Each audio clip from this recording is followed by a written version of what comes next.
Ever feel like your Microsoft 365 BisChat conversations just skim the surface? You're asking a tool to guide important decisions, but it can't reach into your proprietary data or core apps. That gap isn't small. It's the difference between generic answers and insights grounded in your actual business context. In this podcast, I'll show you how to close that gap. You'll learn how to identify the right systems to connect, how to build a Copilot connector, and how to secure it using Teams Toolkit. This is for makers and developers who know Microsoft 365 and want BisChat to work with their core apps. Because before we can fix the problem, we need to talk about why BisChat so often feels half-blind in the first place. Why BisChat feels half-blind. Most people come to BisChat expecting it to act like a seasoned strategist, ready with answers grounded in the reality of their business. But the reason it so often disappoints is simple. It can't see the full picture. Out of the box, it does fine with information Microsoft 365 already holds. Outlook messages, Teams chats, OneDrive files, SharePoint libraries. The problem surfaces when users ask about data living elsewhere, the CRM that runs sales, the ERP that tracks inventory and invoices, or the project tool that monitors deadlines. The second BisChat can't reach into those systems. It starts giving half answers that feel more like guesswork than guidance. Take a common example. A sales manager kicks off a Monday meeting by asking BisChat about the current pipeline. Sure, BisChat will pull from recent email threads, proposal documents, maybe even meeting notes. But without access to the CRM, those numbers are incomplete. Instead of a reliable forecast, the response comes back vague, low on actual data, and largely unusable for a high-stakes decision. What should have been a fast insight becomes extra work. The manager now has to open up another system, grab the true numbers, and explain the shortfall to the team. In a moment, confidence in the tool drops. This pattern repeats in other departments. A finance director asks for outstanding invoice totals, but without ERP visibility, BisChat gives an empty report. A project manager asks when deliverables are due, but without access to the tracking system, BisChat shrugs. Each scenario ends the same way, hopping between BisChat and the real system, manually filling in the missing pieces. Ask yourself this: if your team had to double-check every BisChat answer against another tool, would they keep using it as their first stop? That's the practical cost. Constant context switching. Staff move in and out of BisChat, copying numbers into the thread, pasting screenshots from dashboards, or rebuilding analyses that should have been automatic. Instead of a streamlined, AI-driven workflow, the experience regresses to manual patchwork. Over time, people learn not to bother asking it about the things that really matter, especially when the stakes are high. They drop back into old habits, downloads, pivot tables, or chasing data across multiple apps. Eventually, BisChat gets relegated to surface-level tasks, not because its core algorithms are weak, but because it doesn't connect to where the real answers live. Leadership sees the ripple effects. When adoption looks patchy, they question whether the rollout was worth it. IT fields complaints that point not to bugs in the platform, but to blind spots in its reach. Employees onboarded with the idea of a smarter Copilot start treating it like a limited chatbot. That mismatch between expectation and reality creates a slow erosion of trust. Once trust erodes, momentum stalls. And when productivity results fall below the hype, organizational support weakens. The truth is, none of this happens because BisChat lacks intelligence. It happens because it lacks visibility. The model works with what it has, but with only half the inputs, it produces half-formed results. The good news, that gap is fixable. With the right approach, you can give BisChat controlled access to the systems that matter, so answers feel specific instead of generic, and decision-making actually speeds up rather than slowing down. And that points to a bigger question: what separates a tool that feels helpful from one that actually drives outcomes for the business? The difference between an assistant and a Copilot. What makes BisChat feel limited for many teams is that, at its core, it still acts more like an assistant than a Copilot. On its own, it does a fine job answering questions, summarizing emails, and pulling quick notes from your Microsoft 365 environment. But those are surface-level tasks based only on what's already in the open. An assistant gives you commentary. A Copilot works alongside you to shape real decisions. And the only way that shift happens is when the tool has controlled access to your systems of record, the data and workflows that define how your business actually runs. This is the key distinction most organizations miss at rollout. They expect BisChat to provide deep insight out of the box, but conversational summaries alone don't make it a Copilot. Without connectors feeding it information from your CRM, ERP, or custom apps, it's essentially a polished note-taker. With those links in place, it starts to feel like it's truly in the decision-making process, reflecting back real numbers, live approvals, or accurate timelines instead of just rephrasing what's already visible. Here's a simple mental model you can use to judge whether you're dealing with an assistant or a Copilot. First, does the AI have access to live systems, the places where critical records actually live, not just email chains or files? Second, does it respect role-based permissions so that the information returned is both secure and tailored to the person using it? And third, can it actually drive outcomes, meaning its answers resolve tasks or accelerate decision points instead of sending you somewhere else to confirm? If you can check all three boxes, then you're getting the Copilot experience. If not, you're still in assistant territory. Real examples make this distinction clearer. Picture a finance team asking BisChat for expense trends. As an assistant, it searches email attachments and shared folders to produce a rough picture of travel costs. That's handy but incomplete. As a Copilot with connectors into the expense management app or ledger, it delivers an accurate forecast and even flags upcoming variances in cash flow. The same shift applies in sales. Instead of summarizing proposal drafts, a true Copilot pulls the actual pipeline numbers from the CRM and shows where deals are stalling. One version saves you a few clicks, the other changes the way decisions get made. It's also worth being clear about implementation. Teams don't have to choose a single approach. Connectors span the no-code, low-code, and pro-code spectrum. A business analyst can often wire up a connector to a common SaaS app without writing much code at all. A developer can go deeper and extend custom logic through Teams Toolkit or APIs. The right route depends on your internal skills and your tolerance for complexity, not on a blanket claim that one is easier or faster. The real point is that there is a path forward, no matter what level of technical depth your team operates at. What often stalls progress is the assumption that Copilot will somehow learn a company's unique data without being given structured access to it. That's never the case. Without connectors, BisChat has no window into transaction records, product catalogs, or approval workflows.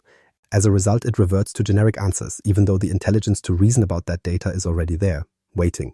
Building the bridge is what unlocks the higher level of value.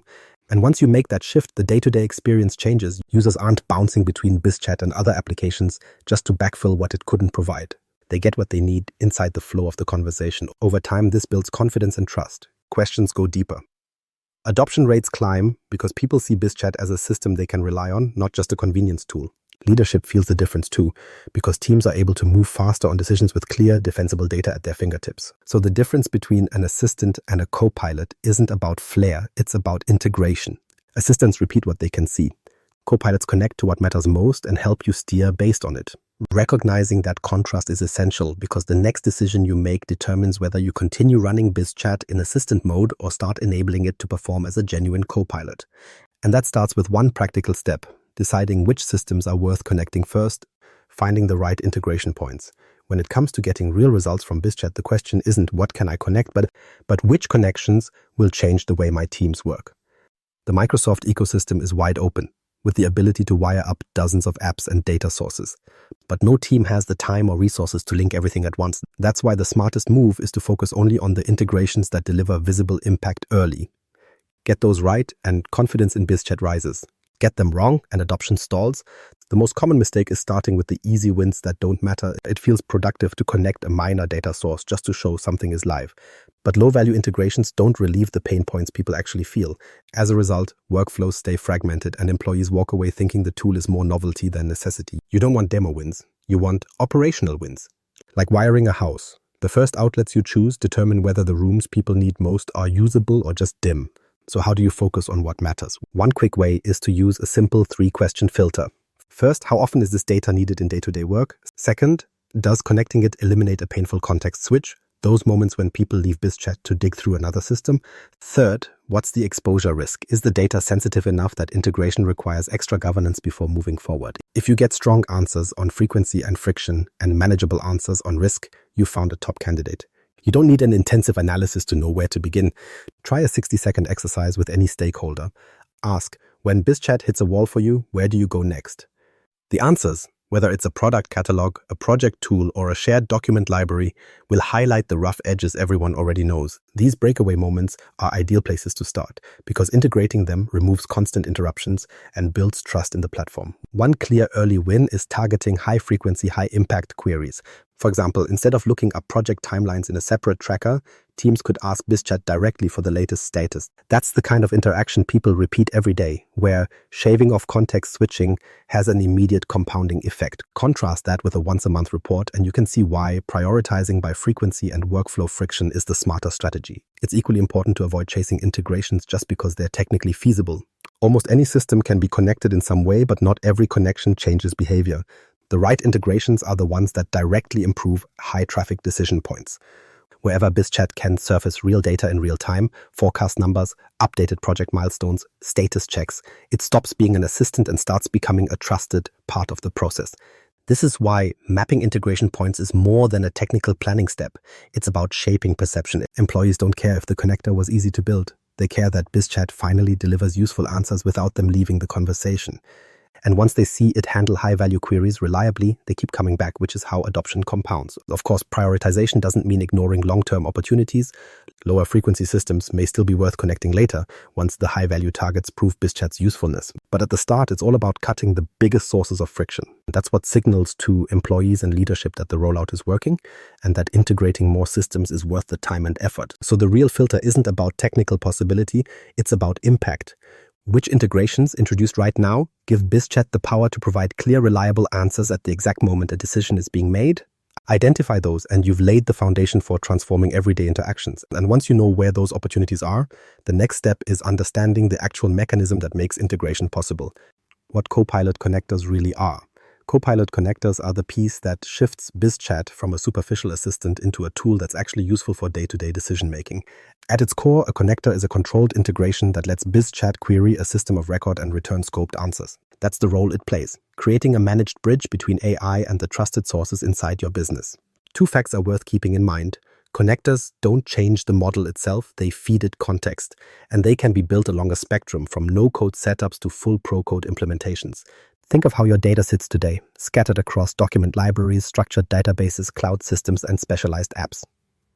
BisChat doesn't naturally have a doorway into those environments. A connector opens that doorway, but does it in a safe, governed way.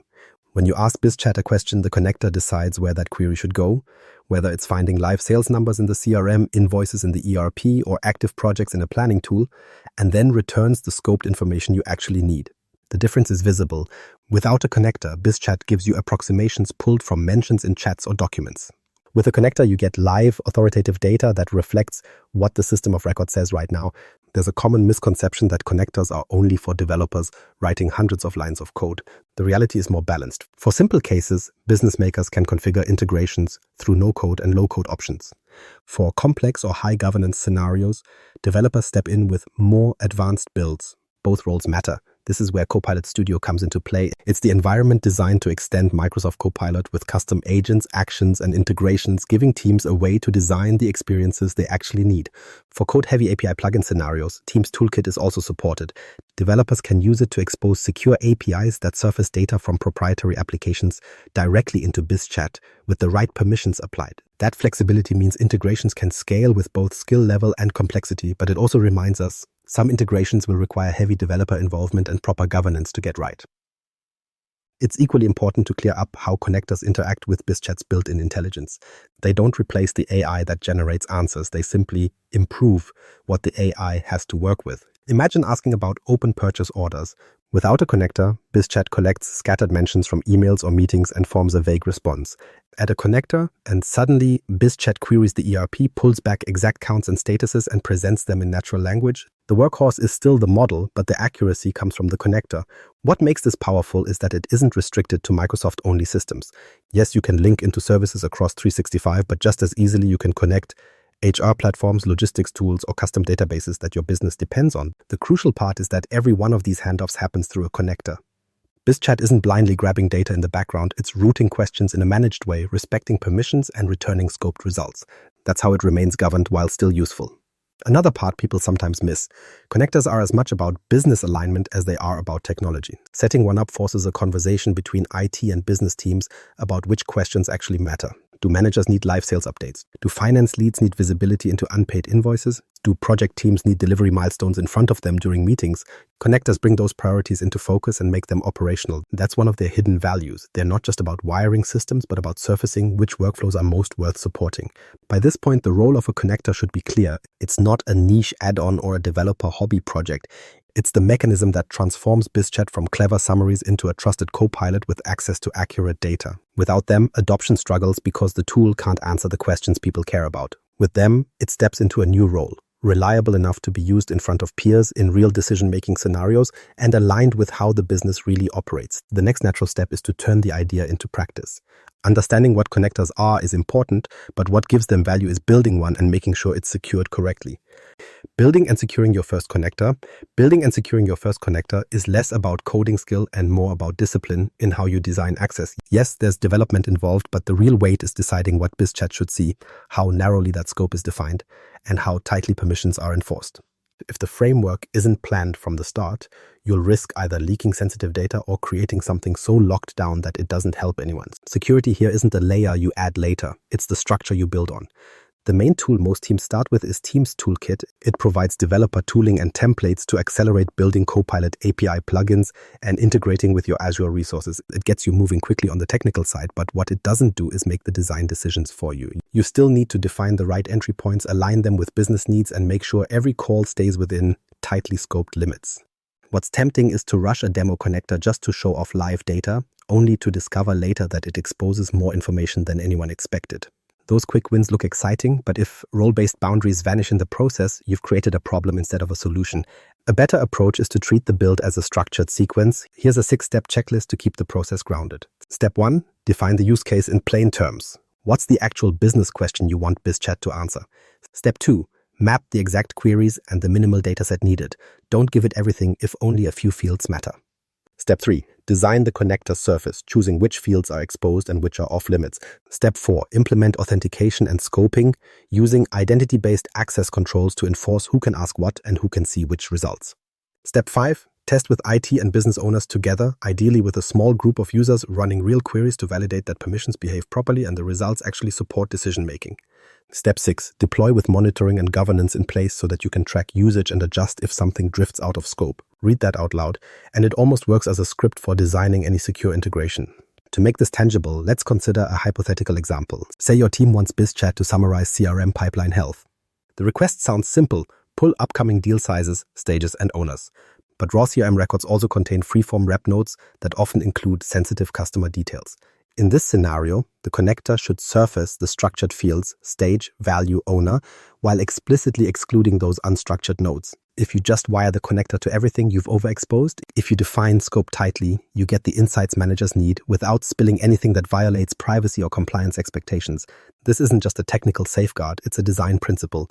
Authentication is what makes scope enforcement real. Strong identity and access management ensures a user only sees what they're allowed to see anyway. Role-based controls extend business rules into the connector. A regional sales lead can view their territory's pipeline, but can't pull details on other regions. An authenticated call validates both identity and entitlements before a record is shown.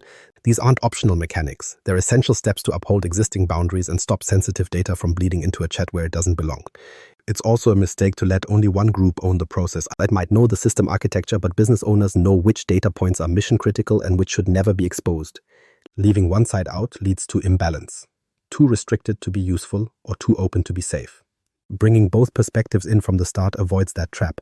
And during testing, make sure actual users run their real-world queries. That's how you confirm results are both accurate and appropriately scoped before anything rolls out more widely. Once you step back, building a connector is less about clever coding tricks and more about applied discipline. Define exactly what question you want solved, give BisChat just enough access to answer it, and enforce the same permissions your business already trusts. This combination, scope control, authentication, joint testing, is what makes the difference between a flashy demo and a reliable business tool. When those fundamentals are in place, BisChat gains credibility. It stops being treated like a neat experiment and starts being relied on in real workflows. The real payoff isn't just that the system can technically return answers, it's that those answers are specific, secure, and trusted. And with that foundation, you're ready to take a broader perspective on what all of this actually adds up to for your organization. The takeaway here isn't theory, it's about action. The single most important next step is this. Pick one high-frequency workflow, define the exact fields BisChat needs from that system, and then build a scoped connector around it. Keep it small, prove the value once, and you'll have a foundation your team can trust and expand from. I'd like to hear from you. What's the first system you'd connect? CRM, ERP, product catalog, or project tracker? Drop it in the comments. And if you want more step-by-step walkthroughs of building and securing connectors, make sure you subscribe.